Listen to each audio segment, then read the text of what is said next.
एक बार सुन लो जो कल हम पढ़ाए थे या उसके पहले भी जो पढ़ाए थे, फिर से एक बार रिवीजन कर रहे हैं। यकृत के बारे में बात किए थे। तो यकृत क्या होता है? मानव शरीर की सबसे बड़ी ग्रंथि। यकृत के अध्ययन को क्या कहा जाता है? हिपैटोलॉजी। उसके बाद से आपका जो है यकृत में कौन सा प्रोटीन पाया जाता है? हिपैरिन, जो शरीर के अंदर रक्त को थक्का नहीं बनने देता है। उसके बाद से यकृत के बारे में और बात किए थे कि यकृत जो होता है ये अमोनिया का क्या करता है? अमोनिया को जो है यूरिया में बदलता है और पसीने और मूत्र के माध्यम से उसको उत्सर्जित कर देता है। इसको क्या कहते हैं? विषहरण। यानी कि अमोनिया एक जहरीली गैस है ना, ठीक है। उसके बाद से पथरी जो होती है किसकी बनी होती है? कैल्शियम ऑक्जेलेट की। उसके बाद बताया कि यकृत में जो है पीतरस का निर्माण होता है। किसका निर्माण होता है? पीतरस का निर्माण होता है, जो पित्ताशय में क्या होता है? एकत्रित होता है। और यह जो है वसा का इमल्सीकरण करता है। क्या करता है? इमल्सीकरण। और इमल्सीकरण का मतलब होता है बड़े वसा को छोटे वसा के कणों में क्या करना? परिवर्तित करना ही क्या कहलाता है? इमल्सीकरण कहलाता है। उसके बाद से बताया कि जो है प्रोथ्राम्बिन और फिब्रिनोजन दो प्रोटीन होते हैं। और ये दो प्रोटीन किसके हैं? प्लेटलेट्स के हैं ना। हाँ, लेकिन बनते कहाँ पे हैं? यकृत में। यकृत में बनते हैं और उसके हैं जो बाहरी त्वचा कट जाने के बाद से रक्त का थक्का बनाते हैं। क्या बनाते हैं? रक्त का थक्का। यानी कि बाहरी त्वचा में कट जाने के बाद से रक्त का थक्का बनाने का काम प्रोथ्राम्बिन और फिब्रिनोजन होता है, ठीक है। उसके बाद से ये बताया कि यकृत जो है एक कुफर कोशिका होती है। उसी कुफर कोशिका की उपस्थिति के कारण जो होता है लीवर में यानी यकृत में पुनरुत्थ भवन की क्षमता क्या होती है? पाई जाती है। तो पुनरुत्थ भवन की क्षमता क्यों पाई जाती है? क्योंकि उसमें कुफर कोशिका उपस्थित होती है। उसके बाद से बात किए थे कि जंतुओं में अधिक मात्रा में भोजन जो उपस्थित होता है वो किस रूप में होता है? ग्लाइकोजन के रूप में होता है। अरे ग्लाइकोजन के रूप में होता है ना, इसकी कहानी पूरा बताए थे, ठीक है। और फिर ग्लाइकोजन के रूप में होता है। और यही बात किया जाए पौधों में, तो पौधों में संचित भोजन किस रूप में होता है? स्टार्च के रूप में होता है, ठीक है। फिर हमने बात किया था कि यकृत में vitamin A, D, K, B12 चार जो है विटामिन पाए जाते हैं। और ए जो होता है यकृत में सबसे अधिक मात्रा में पाया जाता है। ए जो होता है सबसे अधिक मात्रा में पाया जाता है, ठीक है। उसके बाद से बात की कि यकृत के बाहरी सतह पर एक झिल्ली जैसी संरचना होती है जिसे हम लोग परिटोनियम बोलते हैं। क्या बोलते हैं? परिटोनियम। वो जो है बाहरी आघातों से सुरक्षा करती है। समझ रहे हो ना? यकृत के बाहर एक झिल्ली होती है जिसका नाम क्या है? परिटोनियम। यकृत के बाहर की झिल्ली का नाम क्या है? परिटोनियम है। उसके बाद से बात की कि कॉपर की अधिकता। अगर यकृत में कॉपर की अधिकता होती है तो विल्सन रोग होता है। और विल्सन का मतलब क्या होता है? विल्सन का मतलब होता है कि हाँ, यकृत में जलन और क्या होता है? सूजन होता है। तो जलन और सूजन को ही क्या कहा जाता है? विल्सन रोग। और ये विल्सन रोग किसके कारण होता है? कॉपर की उपस्थिति के कारण, जिसको Cu बोलते हैं हम लोग। क्या बोलते हैं? Cu। यूरिया का सूत्र बताए थे NH2CO NH2। और उसका बताए थे आपका अमोनिया का क्या होता है? NH3। विषैला पदार्थ है ना ये। हाँ, चलिए इतना हो गया था। अब बात करेंगे हम लोग अग्नाशय, पेनक्रियाज। इसके बारे में, अग्नाशय के बारे में। तो ध्यान रखिए, थोड़ा सा पहले सुनेंगे उसके बाद से लिखेंगे इसको। अग्नाशय, इसकी ये जो होता है 300 से 400 ग्राम होता है। 300 से 400 ग्राम। ध्यान रखना पहला चीज़ कि अग्नाशय का जो भार होता है वो कितना होता है? 300 से 400 ग्राम होता है। और 300 से 400 ग्राम होता है किसका? अग्नाशय का। और पता है कि सब मानव शरीर की सबसे बड़ी ग्रंथि क्या थी? यकृत। यकृत थी ना। अब दूसरे नंबर पर जो आएगा वो आएगा आपका अग्नाशय। मानव शरीर की दूसरी सबसे बड़ी ग्रंथि कौन सी है? तो क्या बताएंगे? अग्नाशय बताएंगे। मानव शरीर की दूसरी सबसे बड़ी ग्रंथि क्या होगी? अग्नाशय होगी। क्लियर है यहाँ तक? ठीक है। अब दूसरी सबसे बड़ी ग्रंथि है, इसको हम लोग, इस अग्नाशय को जो है हम लोग हेट्रोक्राइन भी बोलते हैं। क्या बोलते हैं इसे? हेट्रोक्राइन, ठीक है ना। तो इसका एक और नाम आता है जिसका नाम है आपका क्या? हेट्रोक्राइन, ठीक है ना। हेट्रोक्राइन, इसका अगला नाम है हेट्रोक्राइन। इस अग्नाशय ग्रंथि को हम लोग क्या बोलते हैं, हेटेरोक्राइन के भी नाम से जानते हैं, या इसी को हम लोग बोलते हैं मिश्रित ग्रंथि भी। क्या बोलते हैं इसको हम लोग, मिश्रित ग्रंथि। तो मिश्रित ग्रंथि भी किसे कहा जाता है, अग्नाशय को कहा जाता है। अब मिश्रित ग्रंथि क्यों कहा जाता है इसको, ये भी तो होगा ना। मिश्रित ग्रंथि क्यों कहा जाता हो, जब दो चीज़ों को अपने अंदर निर्माण करता हो तभी तो मिश्रित ग्रंथि होगा ना। मिश्रित का मतलब दो या दो से अधिक चीज़ों को आपस में क्या करना, मिलाना। तो इसको मिश्रित ग्रंथि इसलिए कहते हैं क्योंकि जो है ये एंजाइम, किसका, एंजाइम और उसके बाद से जो होता है आपका एंजाइम के बाद से आता है इंसुलिन। नाम सुने हैं ना, एंजाइम और इंसुलिन। हाँ, इसके बारे में तो अभी बताया नहीं ना तुम लोगों को, अब इसके बारे में हमको जानना है। इसे तो बताए थे कल क्लास में। एंजाइम क्या होता है, एंजाइम तो जानते ही हो, शुरुआत में बताए थे। इंसुलिन पता ही है, क्या करेगा, हाँ, जब इसके एंजाइम के बारे में हम लोग इंसुलिन हार्मोन के बारे में पढ़ेंगे इसका ना, तो वहाँ से आसानी से आपको पता चलेगा। तो ये एंजाइम और इंसुलिन दोनों का क्या करता है, निर्माण करता है, इसलिए इसका नाम क्या पड़ गया, मिश्रित ग्रंथि पड़ गया। ठीक है, तो एक बार फिर से देखिए, अग्नाशय क्या होता है, इसका पूछा जाए कि इसका भार जो होता है 300 से 400 ग्राम होता है। मानव शरीर की दूसरी सबसे बड़ी ग्रंथि। तीसरा पॉइंट, इसे हेटेरोक्राइन या मिश्रित ग्रंथि के नाम से भी जाना जाता है। क्योंकि ये एंजाइम और इंसुलिन का क्या करता है, निर्माण करता है। तो ध्यान रखना, एंजाइम और इंसुलिन का क्या करता है, ये निर्माण करता है, इसलिए इसे हम लोग क्या कहते हैं, मिश्रित ग्रंथि कहते हैं। ठीक है, उसके बाद से जो है इसमें एंजाइम, हम लोग किसके बारे में बात करेंगे, एंजाइम। तो इसमें एंजाइम जो होती हैं, जो भोजन के साथ निकल रही थी, कहाँ से निकल रही थी जी, अरे कहाँ से निकल रही थी, लीवर में ना, लीवर में, आमाशय में है। यकृत के पहले बात किए थे हम लोग आमाशय के बारे में ना। तो आमाशय से ही ना भोजन होते, नहीं, छोटी आंत, किसके बारे में, छोटी आंत। अरे छोटी आंत से ही भोजन तो आ रहा था, छोटी आंत के ऊपर ही ना अग्नाशय होता है, यही पे ना होता है आपका, छोटी आंत के ऊपर ही क्या होता है, अग्नाशय होता है, ऐसी संरचना होती है इसकी, यही तो होता है। उसके बाद से छोटी आंत से आ रहा था जो भोजन, सबसे ज़्यादा पाचन छोटी आंत में ही हो रहा था। और छोटी आंत के किस भाग में पाचन ज़्यादा हो रहा था, ग्राणी में, जिसको ड्यूडेनम हम लोग बोलते हैं। क्या बोलते हैं, ड्यूडेनम, उसी में तो पाचन हो रहा था ना। तो छोटी आंत के ठीक क्या होता है, ऊपर होता है, कौन सा, अग्नाशय। ठीक है, तो इसमें एंजाइम के साथ भोजन आगे की तरफ बढ़ रहा था ना, किसके साथ बढ़ रहा था, एंजाइम के साथ भोजन जो आगे बढ़ रहा था, तो छोटी आंत में बढ़ रहा था, इसका थोड़ा सा ध्यान रखिए। ठीक है, अब देखिएगा, तो हमने बात किया कि ये एंजाइम, और एंजाइम जो होते हैं वो 5 प्रकार के इसमें होते हैं। कितने प्रकार के, 5 प्रकार की एंजाइम का स्राव करता है, जिसमें पहला नंबर आएगा कार्बोक्सिक पेप्टाइडेज। ठीक है, पहला क्या है, कार्बोक्सिक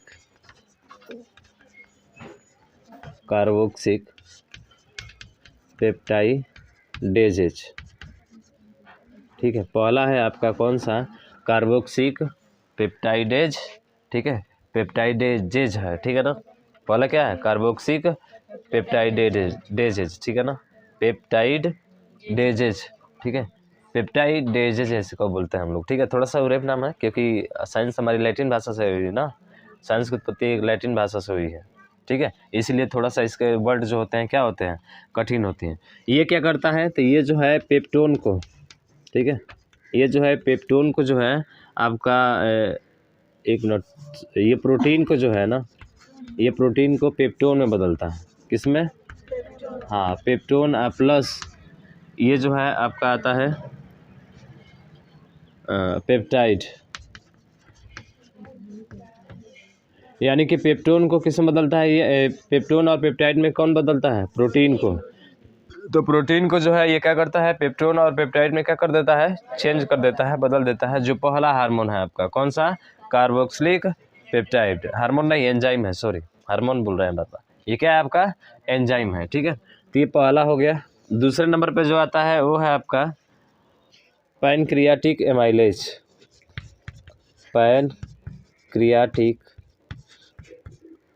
पैनक्रियाटिक एमाइलेज।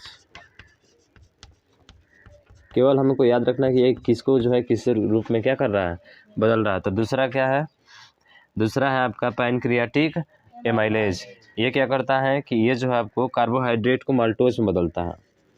कार्बोहाइड्रेट को क्या करता है, माल्टोज में। और पीछे एक पढ़े थे ना, कार्बोहाइड्रेट को किसमें बदलेगा, ये माल्टोज में बदलेगा।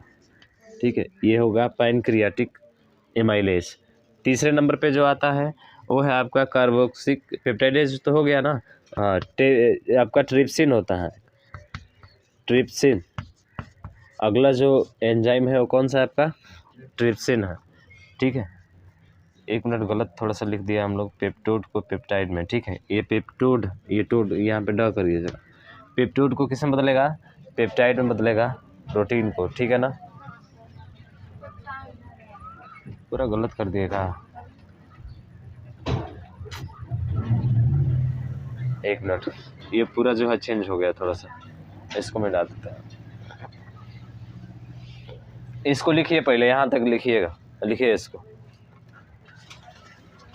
पहले हम लोग लिख लेते हैं। चलिए पहला पॉइंट करके लिखिएगा, अग्नाशय में हेडिंग दे दीजिए।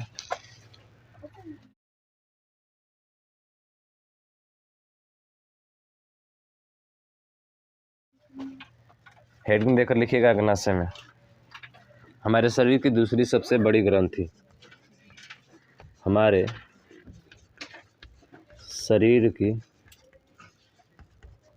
दूसरी सबसे बड़ी ग्रंथि,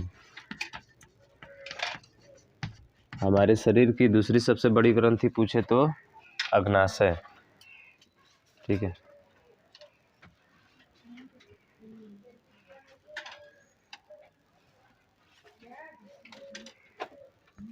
अग्नाशय को मानव शरीर की, अग्नाशय को मानव शरीर की, अग्नाशय को मानव शरीर की मिश्रित ग्रंथि भी कहते हैं, मिश्रित ग्रंथि भी कहते हैं, मिश्रित ग्रंथि भी कहते हैं, क्योंकि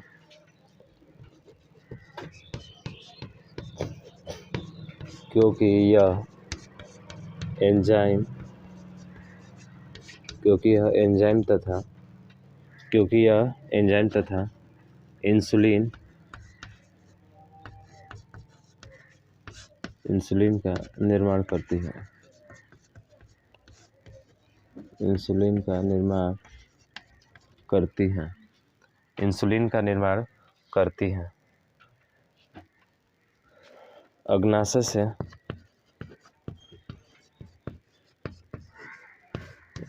से निम्नलिखित एंजाइम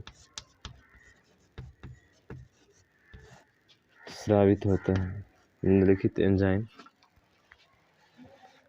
स्रावित होते हैं,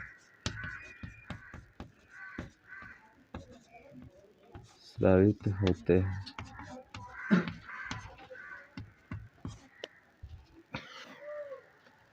इसमें देखेंगे पहला जो आएगा ट्रिप्सिन, पहला एंजाइम है आपका ट्रिप्सिन। ट्रिप्सिन क्या करेगा, ट्रिप्सिन एंजाइम ये प्रोटीन को जो है, प्रोटीन को चेंज करेगा आपका पेप्टोन प्लस पेप्टाइड में, पेप्टोन प्लस पेप्टाइड में। ठीक है, पहला एंजाइम हो गया इसका। ट्रिप्सिन एंजाइम प्रोटीन को क्या करेगा, पेप्टोन प्लस पेप्टाइड में बदलेगा। ठीक है, यहाँ तक नोट कीजिए। दूसरा नंबर है कार्बोक्सिक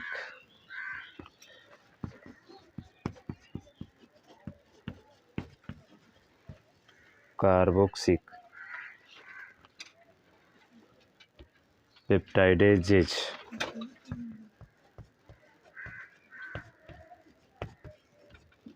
कार्बोक्सिक पेप्टाइडेजेज ये क्या करेगा, ये जो है पेप्टोड को पेप्टोड प्लस पेप्टाइड को, ठीक है, पेप्टोड प्लस पेप्टाइड को,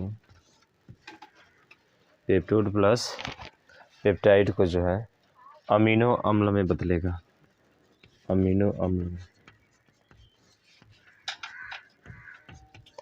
अमीनो अम्ल में बदलेगा, ठीक है। ट्रिप्सिन प्रोटीन को पेप्टोन प्लस पेप्टाइड में कार्बोक्सिक पेप्टाइडेज, ये पेप्टोड प्लस पेप्टाइड को जो है बदलेगा आपका अमीनो अम्ल में। चलिए आगे लिखिएगा, तीसरा एंजाइम वो है आपका, तीसरा लिखिएगा वो है पैनक्रियाटिक एमाइलेज। तीसरा है पैनक्रियाटिक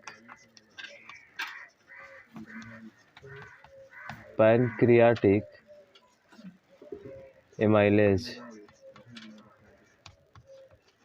पैनक्रियाटिक एमाइलेज ये क्या करेगा, ये जो है कार्बोहाइड्रेट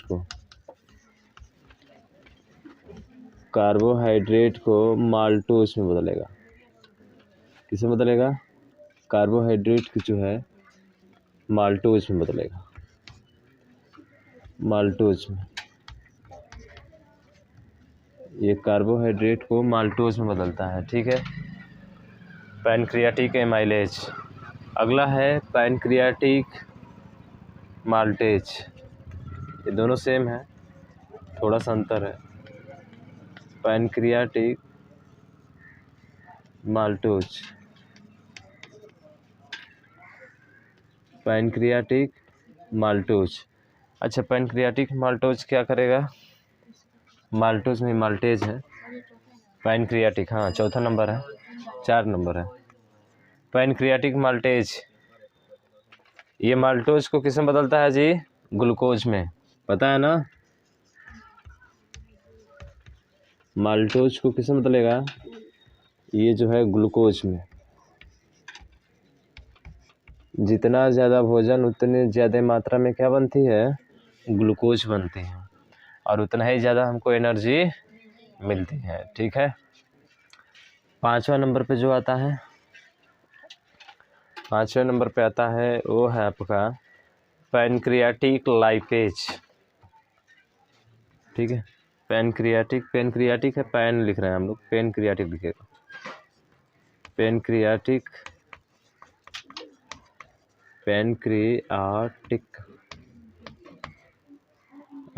लाइपेज, पैनक्रियाटिक लाइपेज। देखिए ये क्या करता है, वसा को वसीय अम्ल प्लस ग्लिसरॉल, वसा को वसीय अम्ल प्लस किस में बदलता है, ग्लिसरॉल, वसीय अम्ल प्लस ग्लिसरॉल में बदलता है।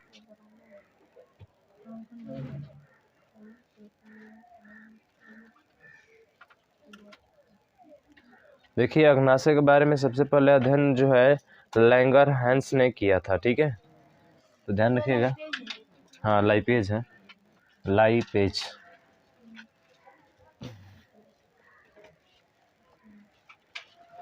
बात करें कि अग्नाशय का अध्ययन किसने किया था, अग्नाशय का अध्ययन जो है लैंगरहैंस ने किया था।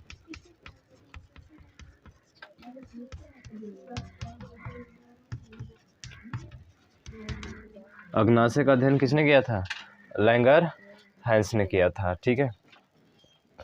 अब देखिए, अब हम लोग बात करेंगे लैंगरहैंस की द्वीपिकाएं, जो हेडिंग के रूप में होगा लैंगरहैंस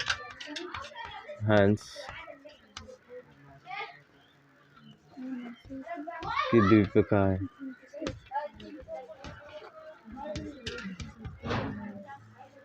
लैंगरहैंस की द्वीपिकाएं जो है आपकी निम्नलिखित हैं, जिसमें हम लोग 3 चीज़ें पढ़ेंगे। नाम सुने हैं अल्फ़ा बीटा और गामा का, हाँ तो सेम यही है, यहीं से जो बात करेंगे हम लोग कि जो है मनुष्य में भोजन किस रूप में संचित होता था, वही बताए थे आपको, बताना लिखवाना यहाँ पे है। बताए थे पहले ही कि जब भोजन करते हैं तो भोजन ग्लूकोज के रूप में संचित होता है, ग्लाइकोजन के रूप में होता है ना। पहले ग्लूकोज होता है, फिर किस में आता है, ग्लाइकोजन में। ग्लूकोज को ग्लाइकोजन में बदलने का किसका काम होता है,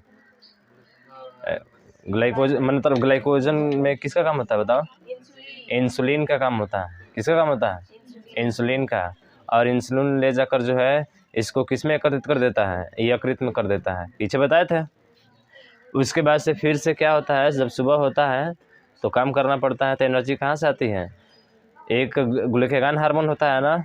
देखिए इन्हीं से बनेगा, अल्फा से, बीटा से और गामा से, इन्हीं में से किसी से जो है ये ग्लूकेगॉन हार्मोन भी निकलेगा, इंसुलिन हार्मोन भी निकलेगा। और यही जो है उसको क्या करेंगे, वो यकृत से निकालेगा और निकाल कर फिर उसे किस में कन्वर्ट करेगा, ग्लूकोज में। और फिर हमको तुरंत ऊर्जा मिल जाएगी और हम काम करने में तत्पर हो जाएंगे। समझ रहे ना, कहानी बताए थे इसकी पूरी।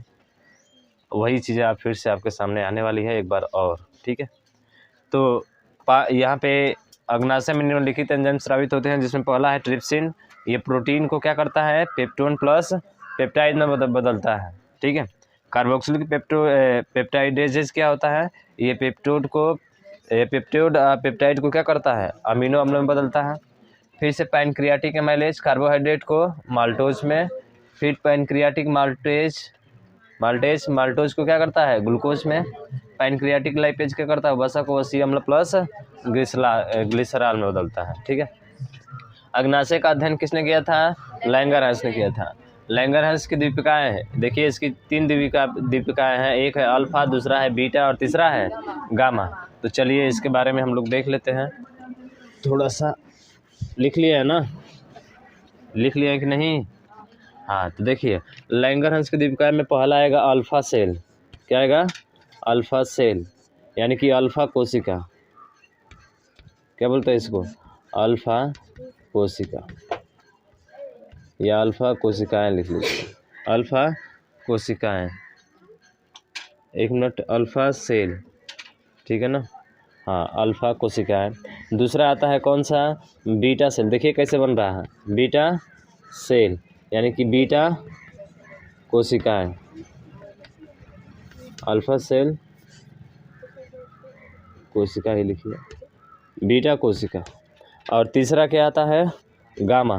देखिएगा ऐसे बन रहा है, ठीक है, गामा सेल यानी कि गामा क्या बोलेंगे इसको, कोशिका, गामा कोशिका।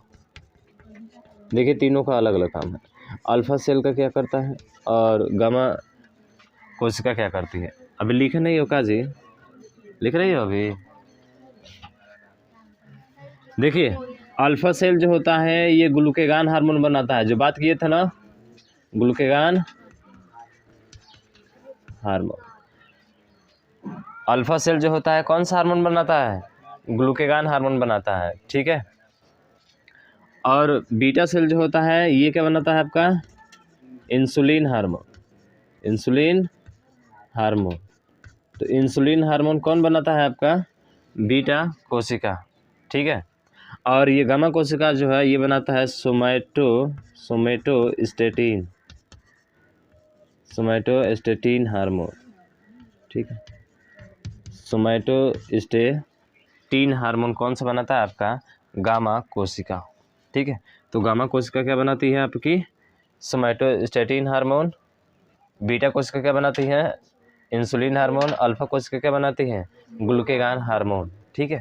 आपको पता है ग्लूकेगॉन हार्मोन ही जाता है यकृत के पास और ग्लाइकोजन के रूप में जो भोज्य पदार्थ संचित रहता है उसको तुरंत निकालता है, वहाँ से रिक्वेस्ट करता है भाई आजा बाहर, हमारे साहब को काम करना है, थोड़ा सा इसको ग्लूकोज में क्या कर दो, परिवर्तित कर दो। तो तुरंत ही ग्लूकोज में उससे मांग कर परिवर्तित कर देता है और उसे एनर्जी मिल जाती है, फिर वो काम करने में तत्पर हो जाता है। इंसुलिन हार्मोन क्या करता है, रात को सर भोजन किए मार हपचा के पूरा एकदम से, ठीक है, आज तो बहुत खाए हैं हम। बेचारा जब सोते हैं मुँह खोल कर सो जाते हैं, बेचारा चिल्लाता है नीचे ग्लूकोज, भैया जल्दी हमारा यूज करो कहीं। ओ भैया कहाँ सुनने वाले हैं, रील्स चला रहे थे, चलाते चलाते सो गए, समझ रहे हैं।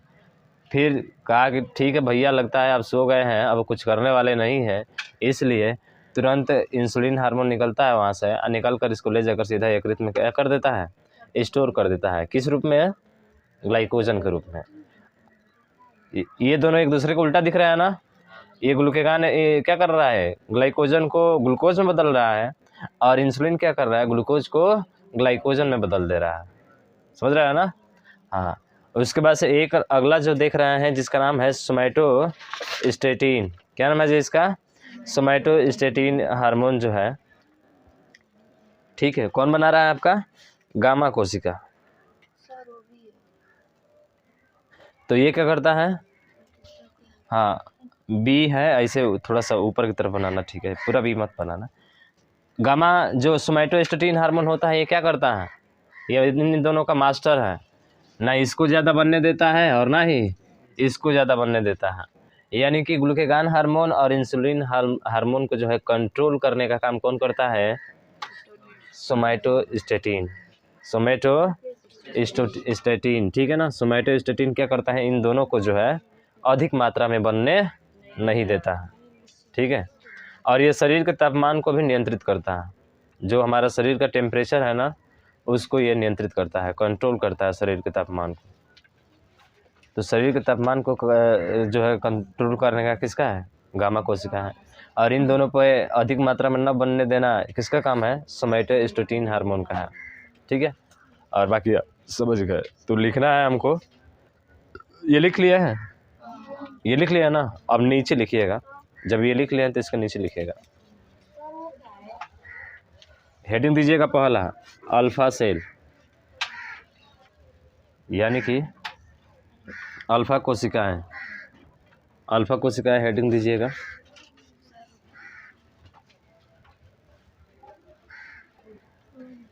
अल्फा सेल में लिखिएगा, लिखिए, बोल रहे हैं। अल्फा कोशिकाएं ग्लूकेगान हार्मोन को बनाती हैं। अल्फा कोशिकाएं ग्लूकेगान हार्मोन को बनाती हैं। अल्फा कोशिकाएं ग्लूकेगान हार्मोन को बनाती हैं, हार्मोन को बनाती हैं, जो बनाती हैं जो ग्लाइकोजन को ग्लूकोज में परिवर्तित करता है, जो ग्लाइकोजन को ग्लूकोज में परिवर्तित करता है। जिसको याद है तो उसको लिखने की ज़रूरत नहीं है, वो लिख ही लेगा, क्योंकि इसकी पहले ही कहानी हम तुम लोग को बता देते।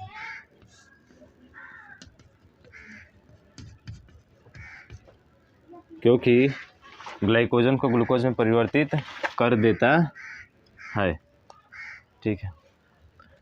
अब बीटा कोशिका हेडिंग दीजिएगा, बीटा से, बीटा कोशिका। बीटा कोशिकाएं इंसुलिन हार्मोन को बनाती हैं। बीटा कोशिकाएं इंसुलिन हार्मोन को बनाती हैं,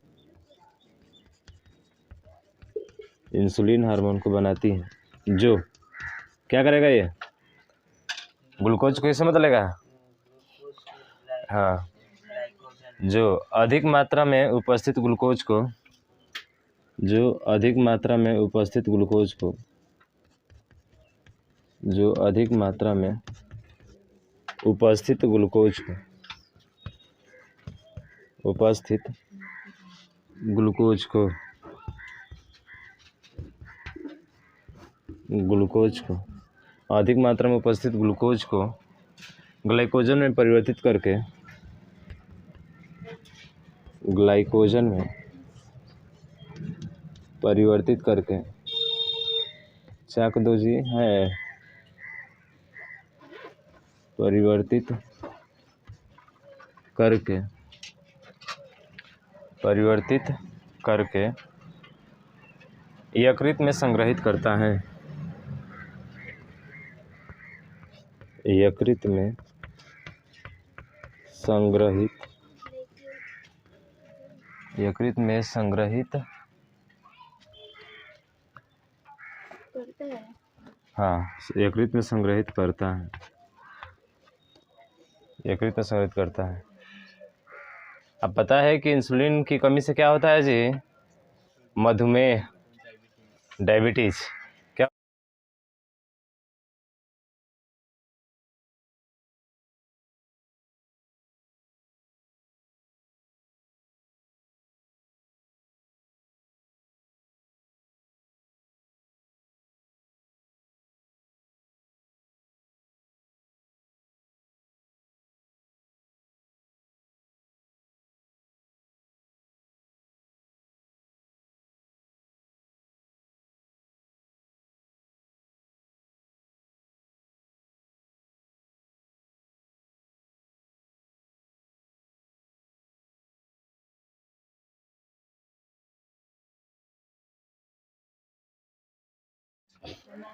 यहीं पे लिखिएगा, आगे वो मिटा देना ऊपर वाला। हाँ, इंसुलिन की कमी से, लिखिए, इंसुलिन की कमी से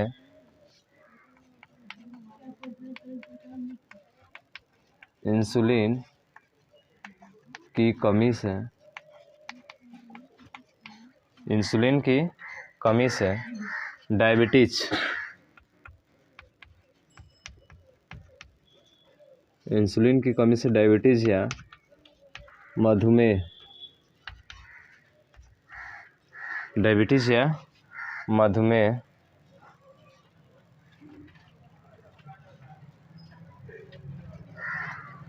नामक रोग होता है।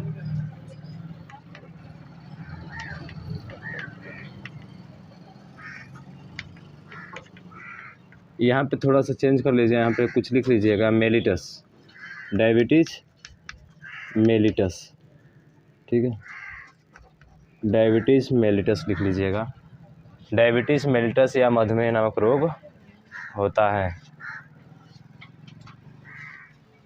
हाँ, एक चीज़ और थोड़ा सा जान लें, इंसुलिन हार्मोन की खोज किसने किया था, पता है? हाँ, इंसुलिन हार्मोन की खोज, तो इंसुलिन हार्मोन की खोज ध्यान रखिएगा, बैंटिंग एवं बेस्ट, बैंटिंग एवं बेस्ट ने किया, बैंटिंग एवं बेस्ट ने किया इसकी खोज, ठीक है, इंसुलिन की खोज।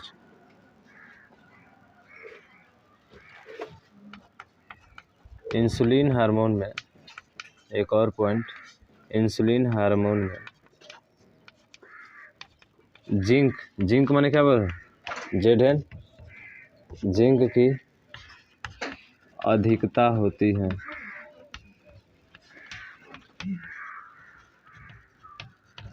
इंसुलिन हार्मोन में जिंक की क्या होती है, अधिकता होती है।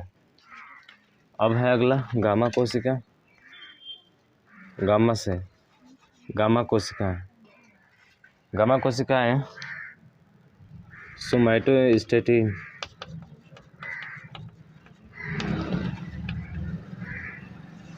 सोमैटोस्टेटिन हार्मोन को बनाती हैं।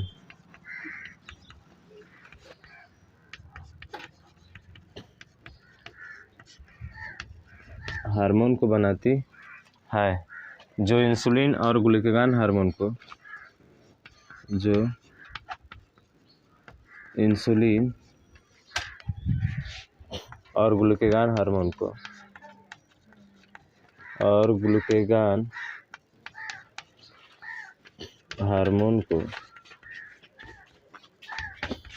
ग्लूकागॉन हार्मोन को नीचे वाला मिटा देना। कितना धीमे लिख रहे हैं यार।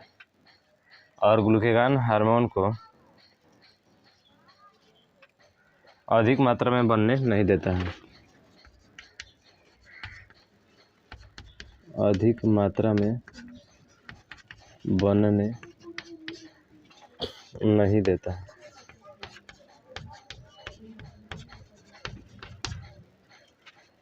नहीं देता है।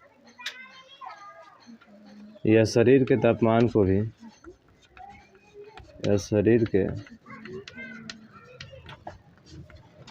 तापमान को भी